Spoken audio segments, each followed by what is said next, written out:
bienvenue au Polysécure épisode technique. Je suis accompagné de Jordan. Comment tu vas? Très bien, merci. Ça Comment fait vas-tu, longtemps. Nicolas? Très bien aussi. Ça fait longtemps qu'on ne s'est pas parlé. Tu as eu, je crois, un niveau d'occupation quand même assez important. Et justement, pour le sujet que tu vas parler, qui est essentiellement dans le grand ensemble des CI/CD, qui est depuis 2025 très, très focus cybersécurité. Vous avez été approché. Bref, je te laisse partir avec le sujet et on va aller avec des questions comme à l'habitude. Très bien, merci. Effectivement, ça a été des mois assez remplis. On a été beaucoup approchés côté Glimpse et, euh, et justement par rapport à nos capacités d'analyse de fichiers pour savoir si on arrivait à scanner ce qui se passe au niveau des packages qu'on va retrouver côté CI/CD, notamment tout ce qui est NPM ou PyPI. C'est un sujet qui est vraiment à la mode, on va dire, depuis 2025. On vient souvent nous voir pour ça et on a eu pas mal de boulot à côté pour s'adapter aux nouvelles menaces. Donc, qu'est-ce qui se passe? C'est simple, on vient nous voir, on nous dit, voilà, on a eu une réponse à incident, même dans des grands groupes, on a eu une réponse à incident qui était liée à une attaque 0D, on ne savait pas du tout. Toutes nos chaînes de CI/CD sont mortes. En voulant bosser, normalement, tous les devs se sont fait avoir à cause d'un package qui était ajouté par défaut dans leur chaîne C'est, de dev. c'est quand même assez brutal quand ça arrive, puis de tous ces éléments-là. Là. Bref. C'est assez brutal, c'est assez, comment dire, pernicieux, on le voit pas du tout. On fait tous nos devs à côté, des fois de petites applis, on va se dire, on fait du React, on va on va tout faire en JavaScript parce que c'est facile, et on regarde pas toutes les dépendances qui sont importées par défaut. On va, en particulier côté NPM, parce qu'on prend un package dont on a besoin même pour formater du texte ou autre, on va finir par importer plein de sous-paquets dont on n'a pas la maîtrise. Et c'est là le problème, c'est que on rapatrie des paquets surprises dans la foulée. C'est quelque chose qui est apparu il n'y a pas longtemps, en 2025. Et si tu as vu les dunes ou lu, il y a Shai Hulud, le ver de Dune, qui était sur nos posts côté dev. Shai Hulud, c'est un ver. Un ver qui s'autopropage, qui est capable de se répliquer à travers l'écosystème NPM sans avoir besoin d'intervention humaine. Donc c'est un ver, donc il va pas seulement aller sur le poste, il va voler des choses. Donc là, ce qui s'est passé avec Shai Hulud, il y a eu des vols de creds, à la fois de tokens aussi, de tokens Git, de tokens AWS, etc. Mais chaque machine infectée devenait un nouvel agent de propagation. Les payloads de Shai Hulud pouvaient inclure des routines qui poussent automatiquement des nouvelles versions vérolées de leur package sur NPM. Et du coup, on avait quelque chose qui était auto-répliquant un peu partout. Ouais, c'est quand Nous, même, là, c'est quand même amusant de voir que ce on voyait comme stratégie avant, qui justement servait de l'utilisateur comme euh, plateforme d'envoi vers l'extérieur. Maintenant, c'est vraiment les développeurs qui sont vraiment ciblés de façon spécifique et justement qui servent de tremplin pour ce vers-là, pour aller plus loin, infecter plus de choses et faire des dommages encore plus, quand même plus assez importants. Là. ben ouais, en se mettant dans la place de l'attaquant. Pourquoi s'embêter à exploiter une vulnérabilité, à essayer de, de rentrer par X ou Y moyens sur un poste, alors qu'en utilisant des outils légitimes, des packages qui sont légitimes, il y avait l'utilisation de Bun, qui est un environnement de runtime, l'utilisation de plein d'outils légitimes pour passer et aller directement dans les supply chains, qui sont vraiment le cœur de nombreuses boîtes. et qui ont d'ailleurs les pipelines de supply chain. Ce qui est vraiment intéressant pour les attaquants, c'est que ça a souvent des privilèges élevés sur les postes utilisateurs. Ça a des accès réseau, ça a des accès sur le poste. L'attaquant qui a la main dessus peut faire ce qu'il veut. C'est assez, ouais, c'est ça, c'est assez brutal. Euh, Vous arrivez comment dans cette équation-là? Comment Glimpse est apparu et comment vous avez été interpellé justement et ce qui t'a occupé depuis la dernière année essentiellement? Justement, comment ça s'est arrivé et comment vous avez accompagné tout ce genre-là face à cette menace nouvelle, ce nouveau problème-là, cette nouvelle approche-là dans laquelle les attaquants ont arrêté de viser les utilisateurs, visent les développeurs, parce que les développeurs sont beaucoup plus juteux en termes, comme tu l'as bien dit, en termes de contenu, d'accès et ce qu'ils peuvent faire, parce qu'ils sont moins cadrés que les utilisateurs normaux. Fait que vous autres, vous êtes été interpellés comment et justement, c'est quel type d'accompagnement vous avez offert? Eh bien, au tout début, nous, côté Glimpse, notre spécialité, c'est bien les fichiers. Et on a un moteur qui va détecter les variants de malware dans les binaires. Toute la difficulté était de détecter des patterns malveillants, des intentions malveillantes, non plus dans des exécutables, mais dans des scripts. Donc sur la dernière année, on a travaillé énormément sur un moteur de détection multiscript, donc qui va faire du JavaScript, Python et PowerShell, et qui va détecter les intentions malveillantes au niveau du code. Nous, ce qui a été compliqué, c'était, comme d'habitude, sur tout ce qui est modèle, avoir assez de données.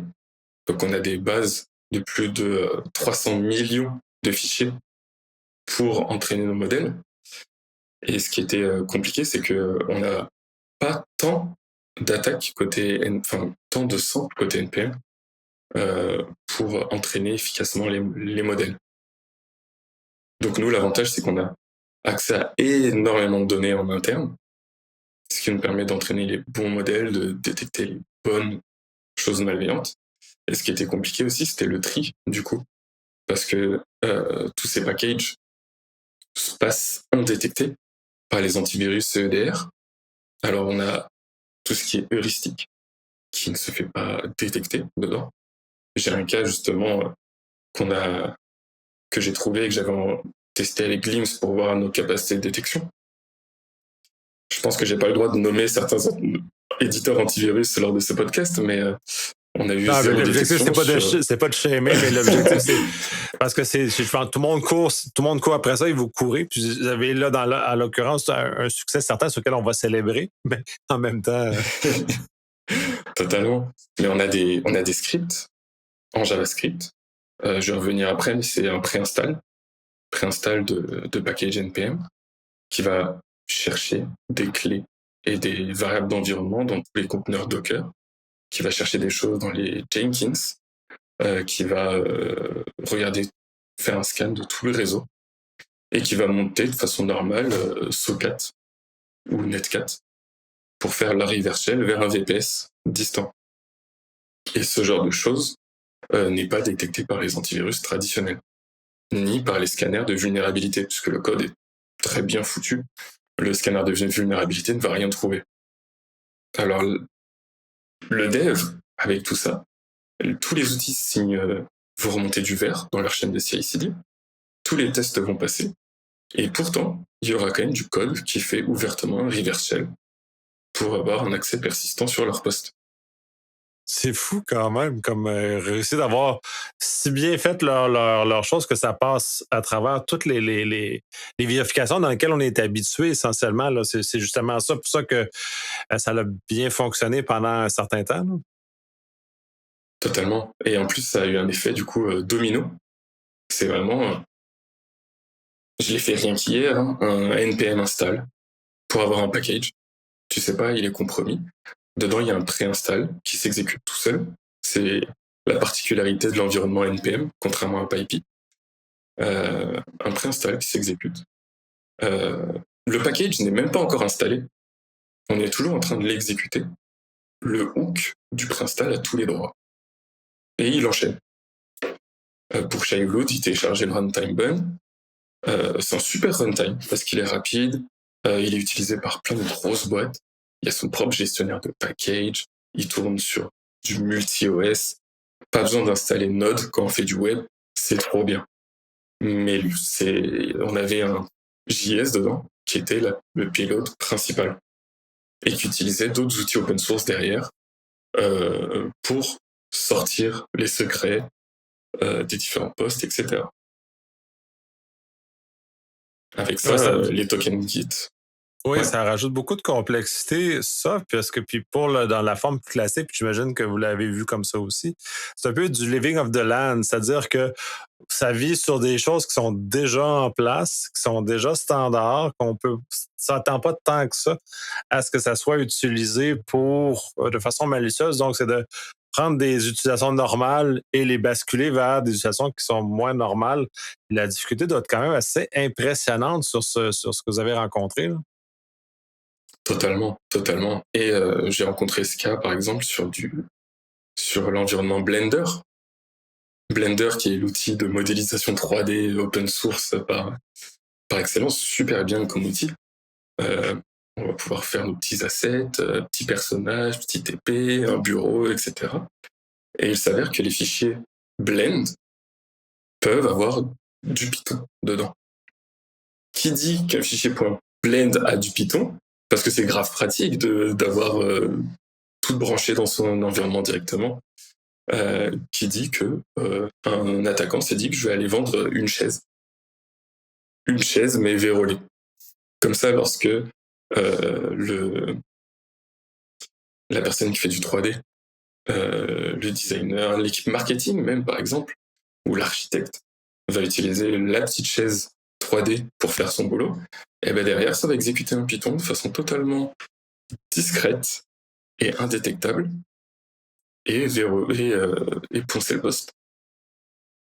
Je trouve ça intéressant parce parce que là, on parlait que les développeurs étaient visés, mais maintenant, tous les formats de fichiers qui concernent un script de préinstall, comme dans le cas des NPM, ou qui contient quoi que ce soit qui permet d'exécuter, on est foutu, ils vont pouvoir avoir la capacité. De toute façon, là aussi, dans les modèles open weight en intelligence artificielle, qui sont sur Hugging Face, il n'est pas dit qu'il n'y a pas un script de caché dans le fichier qui est envoyé parce que c'est possible d'envoyer un script dans ces fichiers-là aussi.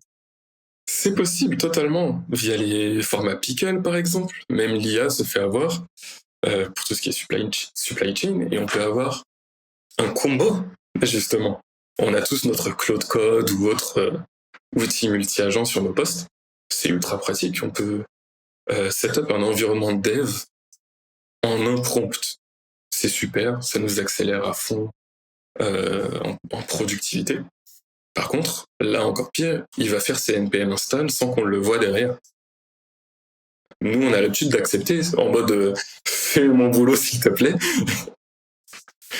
Ouais, mais là, on voit encore moins, justement, parce que, comme tu le dis, il le fait automatiquement. Parce que tu dis, ben, c'est ça, fais mon travail, puis il part, puis tu sais aucune idée de ce qui va arriver à l'autre bout, puis d'un coup, tu attrapes un package vérolé au passage, t'es juste foutu. Et en plus, ton cloud code, il va probablement se faire remonter aussi en même temps, tes clés d'API. En plus, totalement. Donc là, on a tout ce qui est supply chain et CI/CD. On est vraiment actuellement en 2026 dans un trou de sécurité qui est énorme. Et les attaquants ont l'habitude de shifter comme ça entre la mode du phishing pendant pas mal d'années, les pièces jointes qui ont disparu au fur et à mesure, comme tu l'as dit, le living of the land. Donc là, on arrive à quelque chose qui est vraiment sophistiqué. C'est que ce qu'il faut que au niveau ce que je veux que les auditeurs retiennent, c'est que les malwares n'utilisent que des briques légitimes. Là, on va avoir des runtime, des vrais outils de sécu, comme Trufflelog, qui étaient troués, des runners GitHub, des vraies features de CI/CD qui sont utilisées. Et chaque pièce légale font un assemblage qui est totalement malveillant au final. Et c'est aussi là où c'est difficile de détecter. Avec énormément. Puis c'est là, vous avez développé, vous avez votre moteur en intelligence artificielle qui permet de détecter ça. Donc, de ce constat-là, le défi qui s'est présenté, tu l'as mentionné un peu, vous avez beaucoup de fichiers, mais encore là, comme c'est relativement nouveau, c'est un peu difficile. Comment vous avez effectué et dans le fond, le succès qui suit à ça, comment vous avez maintenant votre moteur est capable d'intercepter, en tout cas de détecter ces tentatives-là un peu masquées pour atteindre les développeurs ou les modélisateurs 3D, là, en l'occurrence, là, sur l'exemple de Blender que tu mentionnais. Là. Ouais, mais il n'y a pas de secret. Hein. Il y a eu de l'apprentissage supervisé. Donc nos équipes, à la fois CTI, produits et surtout R&D, ont fait pas mal de tri à la main au tout début pour dire ok, ça c'est des patterns malveillants, ça c'est pas malveillant, ça c'est malveillant, ça c'est pas malveillant. Très finement, très finement au niveau vraiment des fonctions et du code, ce qui nous a permis après, ça a pris pas mal de mois quand même à avoir quelque chose de vraiment solide comme ce qu'on a atteint actuellement, mais ça nous permet de détecter vraiment on ressort tous les patterns qui sont liés. Donc on va nous dire il y a eu de la concaténation bizarre, il y a eu des accès côté file system, il y a eu des tentatives d'obfuscation ou des obfuscations, des utilisations de crypto, certains contextes, de l'évasion, de l'exfiltration. Et tout ça, on va dire, ok, ce fichier, du coup, avec tout ce qu'on a vu, c'est malveillant. Et c'est justement, c'était beaucoup de travail de se dire, ok, on a toujours des zones grises, genre il y a des scripts, des fois, qui utilisent des choses qui ressemblent à de l'évasion, de détection ou de l'exfiltration. Et pourtant, c'est fait de façon totalement légitime. Oh, ouais, ben il y a deux choses là-dedans. La première, je trouve ça très bien que vous ayez été capable de distinguer les tactiques utilisées, puis justement que votre moteur soit capable de détecter ce type de choses-là. Et la seconde morceau à ça, puis là, justement, qui est très drôle, oui, les développeurs vont toujours utiliser des stratégies qui parfois ressemblent à des techniques malveillantes, comme on a longtemps vu de l'injection dans les DLL, on a vu des choses comme ça, qui est faite par des programmes légitimes. Fait que là, ça lève toutes les alarmes, mais non, le logiciel il est légitime ou est-ce que, bref, il est supposé fonctionner comme ça. Ce qui est très agaçant d'un point de vue cyberdéfensif, parce que là, on doit euh, intervenir sur où on a une fausse alerte qui est dans un cas d'un cas légitime. Mais bref, de travailler ça, c'est assez funky, disons. Exactement, totalement. Et du coup, travailler sur ce côté-là, donc côté vraiment chaîne de dev, ça nous a permis de consolider tout ce qui était lié à de la supply chain. Donc j'ai beaucoup parlé d'NPM et YP, mais on va aussi avoir les DLL. Comme il y a quelques années maintenant, SolarWinds et les DLL malveillantes, on va encore en trouver. Donc il y avait eu le cas d'Adobe, il n'y a pas longtemps, qui avait un dossier légitime de script installé par défaut sur les machines, et mais qui faisait du DLL sideloading, désolé, sur les machines Windows. On va avoir des aliens.dll qui sont chargés. C'est un shellcode Lua qui est dedans. Et c'est des faux négatifs énormes au niveau des antivirus. Les vrais scripts Adobe légitimes utilisent le pass qui est Adobe Script. C'est un dossier légitime totalement. Toi, t'es un analyste SOC, t'es fatigué, un vendredi soir, tu passes à côté, quoi. Même si c'est détecté par l'EDR, tu dis, oh, je l'ai vu 50 fois, je l'ai même sur mon poste, pas de souci. Et cette attaque, c'était Lotus Blossom. Quelque chose de ultra ambigu.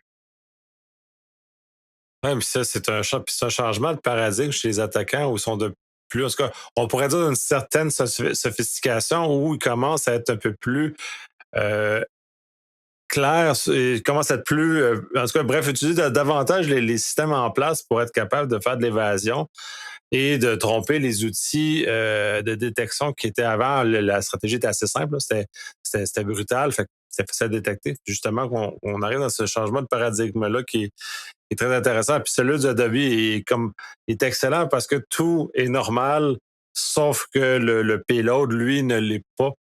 Et c'est là où ça devient dangereux. Puis je te dirais, même pour les ADR, le problème, c'est qu'on voit la ligne de commande, on voit le PowerShell, mais on n'est pas capable de déduire absolument rien à partir de celui-là. Puis en majorité des cas, justement, comme tu dis, l'analyste, il est vendredi soir, je suis fatigué, puis on le laisse passer parce que il a l'air légitime, mais même si dans les faits, il l'est pas tant que ça. Là. Ouais, totalement. Et ça a eu un gros lien. Le groupe a pété Lotus Blossom. Comme ça, ils sont allés jusqu'à Notepad. Jusqu'à Notepad++, en fin 2025, où l'éditeur de texte avait été totalement poncé. Et c'était directement dans la chaîne de mise à jour officielle qui était compromise. Et tout le monde utilise aussi Notepad++, et c'est fou. Ouais. Moi, j'ai pas apprécié parce que ça m'a causé beaucoup de problèmes de régler cette vulnérabilité-là parce que, comme tu dis, notre pad plus est énormément utilisé par les admins système qui ont des privilèges élevés et on est tous dans un secteur de gens qui ont les capacités de créer des dommages très, très importants sur l'ensemble du parc et si leur authentifiant est volé, c'est la mort pour les organisations de façon très, très importante. Puis moi, ça m'a causé beaucoup de cheveux gris, comme j'en ai, là, qui justement sont apparus parce que à cause de ces problèmes-là. Et moi, j'ai perdu mes cheveux pour la même raison. Voilà. Même combat. Oui, on les voit de partout. On ne sait pas du tout comment dire, où mettre son énergie, puisqu'on va avoir les extensions VS Code aussi, qui sont poncées, qui ont des périmètres plus élevés, plus larges qu'un package NPM, et pourtant, qui sont aussi, on va en trouver des malveillantes. Des super keyloggers de luxe, déguisés en aide pour la productivité, parce qu'on veut des trucs un peu fancy dans son VS Code. On en avait déjà parlé dans un épisode précédent, mais on va voir les extensions Chrome. Et maintenant, d'un point de vue détection et analyste, il faut vraiment être partout à la fois, dans tout ce qui pouvait être légitime à l'époque. Ouais, c'est vraiment fou. Et justement, votre moteur que vous avez entraîné, là, tu mentionnais que justement, vous êtes capable de catégoriser. Comment est bien justement appuyer le travail des analystes pour les aider à distinguer le vrai du faux et s'assurer on ne laisse pas passer une attaque qui est en cours ou qu'on intercepte justement ou qu'on voit que cette dite attaque-là qui peut avoir lieu dans NPM, dans PyPy, dans à peu près tout de la modélisation 3D dans des packages sur Hugging Face, comment vous arrivez justement à scanner? Parce que c'est ça votre moteur, c'est un moteur de scan? Là? Totalement. Mais bien, l'avantage côté Glim, c'est qu'on peut être intégré un peu partout. Et par un peu partout, ça veut dire que ce soit côté mail, que ce soit côté navigateur, branché à des EDR, branché à des dossiers partagés, SharePoint, OneDrive, mais surtout, par exemple, à GitLab, par exemple. Donc, dans les chaînes de CI/CD, ce qu'on a assez régulièrement, c'est qu'on va pouvoir retrouver du Glimpse en tant que test. Parmi tous les tests, le test de sécu Glimpse lors du build pour vérifier tous les fichiers avant de livrer le paquet cadeau final. Avec ou sans surprise? Cette fois sans surprise, parce que la chaîne va être rouge et on conseille bien de le mettre en bloquant celui-là. C'est très intéressant justement que vous vous placiez dans ces chaînes-là, dans les chaînes justement de CI/CD pour l'intercepter puis d'arrêter en cours de chemin justement pour livrer un paquet cadeau là, cette fois sans surprise. Totalement. Mais du coup, ce qu'on voit depuis 1 an maintenant nous apporte pas mal de leçons. Alors surtout pour les RSSI, parce que c'est eux qui vont devoir... ils ont des nouvelles failles résiduelles, des nouvelles surfaces d'attaque à combler, bien plus qu'avant. Donc dans les leçons, ce qu'on a appris récemment, c'est que NPM n'est que la partie émergée de l'iceberg de la supply chain.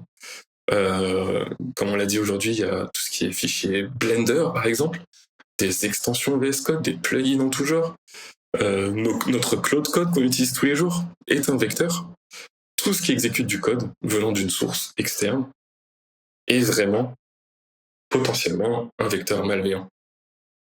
Et là, le zero trust, tous ceux qui étaient la mode du zero trust d'il y a pas mal de temps, tous ceux qui sont encore en retard, il faut le rattraper. Il y a eu tout un... On a tout un confort aussi. Genre moi-même, je fais de la 3D. On se dit, ben, j'ai qu'un fichier 3D. Ça, c'est un gros biais. C'est juste un fichier 3D où les chaînes sont vérifiées en amont par des éditeurs officiels. C'est exactement ce que l'attaquant veut que tu penses. C'est pas juste des fichiers. C'est ça, c'est le changement de paradigme où on injecte maintenant de plus en plus de complexité dans les fichiers qu'on sauvegarde pour transférer des données, qui historiquement n'étaient que des données, qui maintenant contiennent du script. C'est un peu un rappel aussi d'une époque lointaine où on avait des scripts dans les documents Word qui servaient justement à faire propager ce genre de choses-là. Fait qu'on retourne un peu à cette façon-là ancienne, mais dans à peu près tout et n'importe quoi qui existe maintenant. Là. Puis quand t'es nomme, je suis fasciné, mais en même temps pas surpris qu'il y a des scripts à peu près dans tout ce qui existe. Là. Genre, même, je m'imagine que du SVG peut être touché par ces choses-là. Là. Totalement. Comme tu l'as dit, ça fait vraiment écho à nous à l'époque, les fichiers Office, les PDF, les Excel, etc., avec les macros. Maintenant, tout le monde a une sensibilisation sécu sur ces sujets. Donc, tout le monde est sensibilisé à votre Excel qui a des trous, le document Word qui a une macro intégrée, les mails de phishing. Mais tout ce qui avait l'air inoffensif ne l'est plus forcément. Toujours. Et c'est donc tout l'intérêt de commencer à scanner. Puis d'ailleurs, je trouve ça intéressant de le faire en balayage comme ça, puisque ça conserve la souplesse que si on prend les cas des chaînes CI/CD, ça conserve la souplesse des développeurs, donc on ne vient pas bousculer la vélocité des équipes de développement, mais en mettant un contrôle qui vient bloquer si, par erreur, Claude a descendu du code qui est vérolé, ou que le développeur a descendu un package qui était vérolé, qu'il sache ou qu'il ne sache pas. Là. Dans les faits, la plupart font, comme tu dis, c'est YOLO, on download les paquets NPM, puis on veut développer, on ne se pose pas tant de questions. Ça, on dit oui, j'accepte tout. Là. Donc, d'ajouter ça dans la chaîne, pour moi, est un gain important du fait qu'on ne change pas tant les habitudes, puis on a un gain de sécurité qui est quand même significatif pour ça, et en espérant que ça soit étendu dans les autres facettes éventuellement aussi. Là. Totalement, oui. Oui, on a un gain vraiment significatif de par le fait que ça soit totalement invisible pour l'utilisateur. Donc, il n'y a que du bonus pour le coup, ça ne retarde même pas les builds. Et surtout couplé à d'autres outils, on va avoir quelque chose de vraiment 360 degrés, on va dire.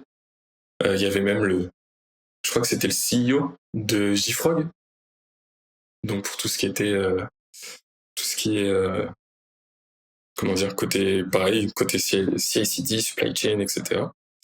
Qui avait dit que c'était un gros souci, ce genre de, ce genre de cas. Et pourtant ils sont armés côté scan de vuln. Les scanners de vuln étaient pas mal à la mode encore sur les années précédentes. Nous, côté Glimpse, comme d'habitude, on s'adapte vraiment à ce qu'on voit sur le terrain. Donc, tous les architectes, etc., et les différents directeurs font face aux clients et récoltent les interrogations des clients et leurs souhaits aussi en termes de protection. Et c'est pour ça qu'on a mis à jour assez rapidement et qu'on sort assez régulièrement des nouveaux moteurs. Oui, c'est très intéressant. Puis justement, cette espèce de ce dialogue-là que vous avez justement avec vos clients vous permet justement de réadapter vos moteurs de scan pour en arriver jusque-là. Est-ce que ça fait un tour de l'ensemble ou il y a d'autres sujets que tu voulais aborder à travers ce contexte-là? Je pense qu'on a fait un tour d'ensemble. N'hésite pas si tu as d'autres questions, par exemple. Non, je les ai posés au fur et à mesure. Ma curiosité est trop forte, je ne peux pas capable de résister. Excellent, mais je te remercie énormément. C'était un partage très intéressant. Je trouve ça très agréable de voir qu'on a ce dialogue-là qui amène une amélioration, que justement, on va avoir des scans qui se mettent ailleurs et qu'on commence à avoir des outils pour se défendre sur ces nouvelles stratégies-là qui vont nous rendre très malheureux si on n'agit pas avec ça. Totalement. Et comme d'habitude, merci à toi. Merci.